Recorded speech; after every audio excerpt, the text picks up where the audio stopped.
बिस्मिल्लाहिर्रहमानिर्रहीम। अल्लाहुम्मा सल्लि अला मुहम्मदिन व अला आलि मुहम्मदिन बिअददि कुल्लि मालूमिन लक। क़ाल अल्लाहु तआला फ़िल कलामिल मजीद वल फ़ुरक़ानिल हमीद। या अय्युहल्लज़ीना आमनुत्तक़ुल्लाहा व कूनू मअस्सादिक़ीन। सदक़ल्लाहुल अज़ीम। इन्नल्लाहा व मलाइकतहु युसल्लूना अलन नबी। या अय्युहल्लज़ीना आमनू सल्लु अलैहि व सल्लिमू तस्लीमा। अस्सलातु वस्सलामु अलैका या सय्यदी या रसूलल्लाह व अला आलिका व अस्हाबिका या सय्यदी या हबीबल्लाह। सुकून पाया है बेकसी में, हुदूद गम से निकल गया हूँ। सुकून पाया है बेकसी में, हुदूद गम से निकल गया हूँ। ख्याल जब आ गया है हजरत का, ख्याल जब आ गया है हजरत का, तो गिरते गिरते संभल गया हूँ। कभी मैं सुबह अज़ल गया हूँ, कभी मैं सुबह अज़ल गया हूँ, कभी मैं शाम अबद गया हूँ। तलाश जाना में कितनी मंजिल खुदा ही जाने गुजर गया हूँ। बाद अज़ हम्दो सलात कुतबतुस सालिकीन, ज़ुबदतुल आरिफीन, बहरुल इश्क़ वल यकीन, हुज़ूर ख्वाजा ख्वाजगा ख्वाजा महबूब आलम रहमतुल्लाह ताला अलैह के उर्स मुबारक की आखिरी नशिस्त में हाजिर होने वाले तमाम उश्शाकान खानकाह मुक़द्दसा तवक्कुलिया महबूबिया सिद्दीकिया सैदा शरीफ और अक्से महबूब आलम कासिम फैज़ महबूब आलम, मेरे मुरब्बी व मुर्शिद ज़ीनत मसनद सज्जादा और खानवादा महबूबिया के गुलशन के महकते चमकते दहते फूलों, अस्सलामु अलैकुम व रहमतुल्लाहि व बरकातुहू। अल्लाह करीम ने अपनी लारैब किताब में इरशाद फरमाया, या अय्युहल्लज़ीना आमनुत्तक़ुल्लाहा व कूनू मअस्सादिक़ीन। ए ईमान वालो, इत्तक़ुल्लाह, तुम डरो अल्लाह से, व कूनू मअस्सादिक़ीन, और तुम सच्चों के साथ हो जाओ।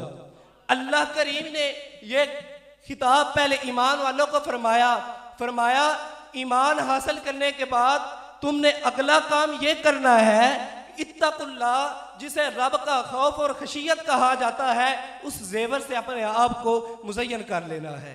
अब इस जेवर में आरास्ता होकर अब तुमने ये नहीं समझना कि अब हम कामिल हो गए, अब हम मुकम्मल हो गए, बल्कि तुमने एक 3rd डिग्री भी हासिल करनी है। वो कौन सी है? वकूनू मअस्सादिकीन। तुमने मेरे महबूब बंदों के दरवाजे पे चले जाना है, उनकी सोबत इख्तियार कर लेनी है। जब दौलत ईमान भी होगी, दौलत तकवा भी होगी और अल्लाह के महबूब बंदों की सोबत भी होगी, तो यकीनन अल्लाह करीम हमें कामयाबियों से हमकिनार फरमाएगा। तो बरादरान तरीक़त, जैसा कि मैंने अर्ज किया कि अल्लाह के महबूब बंदों के दरवाजे पे चले जाओ, तो अब मेरा ये फर्ज भी बनता है कि मैं ये निशानदही करता चला जाऊं कि अल्लाह का महबूब होता कौन है। क्योंकि आज के इस पुरफितन ज़माने में हर एक असल के साथ नकल भी लगाए बैठा है। तो अल्लाह के महबूब की निशानियां कुरान ने भी बयान की हैं और मुस्तफ़ा के गुलाम ने भी बयान की हैं। कुरान बोलता है, व इबादुर रहमानिल्लज़ीना यमशूना अलल अर्दि हौना, फरमाता है हर एक बंदा कहता है मैं अल्लाह का बंदा हूँ, लेकिन कमाल ये है कि अल्लाह का बंदा, अल्लाह जिसे अपना बंदा कहे, फरमाता है यमशूना अलल अर्दि हौना, मेरा बंदा वो है जो इज्ज़ और इंकिसारी का पैकर बनकर इस जमीन पर चलता है। हजरत लुकमान ने जब अपने बेटे को चंद नसीहतें करना चाही, तो उनमें एक नसीहत हजरत लुकमान ने ये की अपने बेटे को कि ऐ मेरे बेटे, तुम मेरे बाद जब इस जमीन पर चलना तो बिल्कुल आहिस्ता और नरमी से चलना। तुम्हारे अकड़ की वजह से ना ये जमीन फट जाएगी और ना तुम्हारा सर आसमान को लगेगा। तो अल्लाह करीम को ये इज्ज़ और इंकिसारी इतनी पसंद आई कि आने वाले महबूब सल्लल्लाहु अलैहि वसल्लम पर नाज़िल होने वाली किताब में दर्ज फरमा दी। तो हजरत ज़िफ़कार अल्लाह करीम ने अपने महबूब बंदों और बरगुज़ीदा बंदों की पहली निशानी ये बयान फरमाई कि वो इज्ज़ और इंकिसारी के साथ चलते हैं। दूसरी फरमाई, व इज़ा ख़ातबहुमुल जाहिलूना क़ालू सलामा, जब वो जाहिलों से मुखातिब होते हैं तो फिर वो कोई बहस व मुबासा नहीं करते। फिर साथ ही तीसरी फरमाई, वल्लज़ीना यबीतूना लिरब्बिहिम सुज्जदन व क़ियामा, बात यबीती का माना रात गुजारना है। अल्लाह फरमाता है, ऐ मेरे बंदो, तुम्हें पता है मेरे महबूब मेरे पर गुज़ीदा बंदे रात कैसे गुजारा करते हैं? अर्ज की नहीं मालिक तू ही बता दे। फरमाया सुज्जादाओं व क़ियामा, कभी तो उनकी रात का कुछ हिस्सा हालत क़याम में गुजरता है और कभी कुछ हिस्सा हालत रुकू में गुजरता है।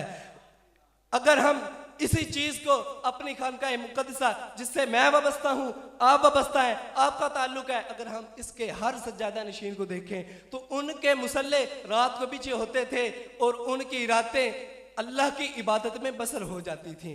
तो हजरत ज़िवकार अल्लाह के गुलाम, अल्लाह के महबूब सल्लल्लाहु अलैहि वसल्लम के एक गुलाम जिन्हें शेख अब्दुल कादिर जिलानी कहा जाता है, उन्होंने भी वली के कामिल होने और अल्लाह का महबूब बंदा होने के लिए दो शर्तें गिनवाई कि एक तो वो रब की दो सिफात का कामिल मुझे होना चाहिए। वो कौन सी है? वो सत्तार भी हो, वो गफ्फार भी हो, वो लोगों की बातों को सुनने वाला और उन पर पर्दा डालने वाला भी हो। आप सल्लल्लाहु अलैहि वसल्लम के एक गुलाम जिन्हें हजरत हातिम असम रहमतुल्लाहि ताला अलैह कहा जाता है, आपकी बारगाह में एक औरत आ जाती है, अपना माजरा बयान करती है। जब बात करना शुरू करती है तो अचानक पता नहीं चलता तो उसका वुजू टूट जाता है। वुजू टूटने की वजह से उसका रंग पीला हो जाता है, वो शर्मिंदगी जाहिर करती है। आप रहमतुल्लाहि ताला अलैह को यह बात पता चल जाती है। आप रहमतुल्लाहि ताला अलैह अपने कान पे हाथ धरते हैं, फरमाते हैं माई ऊंचा बोल, मुझे समझ नहीं आ रही। वो औरत समझती है कि मैं इतना ऊंचा बोल रही हूं तो इस बाबे को यह बात समझ नहीं आ रही, तो मेरे वुजू टूटने की वजह से इसको कौन सी आवाज समझ आएगी। तो हजरत हातिम असम रहमतुल्लाहि ताला अलैह उस माई को जब फरमाते हैं तो फिर माई अपना पूरा माजरा, अपना पूरा दुखड़ा बयान करके चली जाती है। तो उसके बाद आप रहमतुल्लाहि ताला अलैह के एक खादिम आपसे पूछते हैं कि ए हुजूर, आप तो बहरे नहीं थे तो फिर आपने अपने कान पे हाथ क्यों रखा? आप फरमाते हैं अगर उस औरत को अब पता चल जाए कि हातिम असम बहरा नहीं है तो उस औरत का दिल टूटेगा। अल्लाह ने मुझे दिल टूटने के लिए, दिल तोड़ने के लिए नहीं, दिल जोड़ने के लिए पहले। तो हजरत ज़िवकार साथ ही आपने फरमाया, आप रहमतुल्लाहि ताला ने फरमाया कि वो रसूल करीम सल्लल्लाहु अलैहि वसल्लम की दो सिफ़तों का भी कामिल होना ज़रूरी है। वो कौन सी है? वो रऊफ़ भी हो, वो रहीम भी हो, यानी वो लोगों के साथ तुर्श मिजाज ना रखता हो, वो बिल्कुल आहिस्ता और नरमी से बोलने वाला हो। मदीना शरीफ का पुरनूर माहौल है, नबी करीम सल्लल्लाहु अलैहि वसल्लम मुसल्ले पे जलवा अफरोज है, सहाबा किराम का जम्मे गफीर है, आप दरमियान में जलवा अफरोज है। दूर से एक औरत आती है जिसका तवाज़ुन अक्ली दुरुस्त नहीं है, वो औरत आपको इशारा करती है, कड़क धूप है, सख्त धूप है। आप सल्लल्लाहु अलैहि वसल्लम उस औरत के पास जाते हैं, वो औरत बेरबत लायानी गुफ्तगू करना शुरू कर देती है। आप सल्लल्लाहु अलैहि वसल्लम मुस्कुरा के उसकी बात सुन रहे होते हैं। हजरत उमर रजी अल्लाह ताला अन्हु ये माजरा देख रहे हैं, आपसे रहा न गया, आप चले गए सरकार दो आलम सल्लल्लाहु अलैहि वसल्लम की बारगाह में, अर्ज की ऐ सरकार, ऐ मेरे महबूब, ये इस औरत का तो तवाज़ुन अक्ली दुरुस्त नहीं है, आप इससे बात क्यों कर रहे हैं? आप सल्लल्लाहु अलैहि वसल्लम फरमाते हैं उस औरत को, मेरा नाम मोहम्मद है, यहीं रहता हूँ, यहाँ ही मेरा बसेरा है, अगर तेरी मदीने में कोई बात ना सुने तो मुझे आके सुना लिया कर। तो फिर ही हजरत उमर को फिर बाद में फरमाते हैं कि ए उमर, अगर मैं इस औरत की बात ना सुनूं तो इसकी कौन सुनेगा? तो लिहाजा हजरत ज़िवकार अल्लाह करीम ने हमें ये मिज़ारात अता फरमाए हैं, हमें ये मकबूल बंदे अता फरमाए हैं। हम इनके पास जाकर अपने दुखड़े शेयर किया करें और ये दुखड़े सुनकर हम हमारी जख्मों पर मरहम रखा करते हैं। तो हजरत ज़िवकार आखिर में बस यही कहना चाहूँगा, बांधे हाथों की मेरी लाज निभाए रखना, बांधे हाथों की मेरी लाज निभाए रखना, मेरे सरकार मेरी बात बनाए रखना। अल्लाह करीम हमारी इस निस्बत को ताक़यामत शायद बात अता फरमाए। माशाअल्लाह।